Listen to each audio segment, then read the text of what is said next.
Bruce Lee அவர்களை பற்றி அறியப்படாத பல தகவல்களை நம்ம பார்க்க போகிறோம்.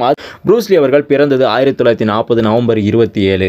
அவர் மறைந்தது 1973 ஜூலை 20. ப்ரூஸ்லி அவர்கள் சாதாரண மனிதனும் அசாத்தியமான திறமையும் கொண்டவர். ப்ரூஸ்லி அவர்களின் பஞ்சிங் பவர் 350 பவுண்ட்ஸ். சாதாரண மனிதனும் அசாத்தியமான திறமையும் கொண்டவர் ப்ரூஸ்லி அவர்கள் நுஞ்சக்கு என்ற ஆயுதத்தை பயன்படுத்தி சண்டை செய்வதில் மிகவும் கைத்தேர்ந்தவராக இருந்தார். இவர் இந்த ஆயுதத்தை பயன்படுத்தி 1600 பவுண்டுக்கும் மேற்பட்ட விசையை செலுத்தக்கூடிய அளவுக்கு திறமை வாய்ந்தவர். ப்ரூஸ்லி அவர்களின் அசாதாரணமான திறமையில் அடுத்து வருவது மிக முக்கியம்.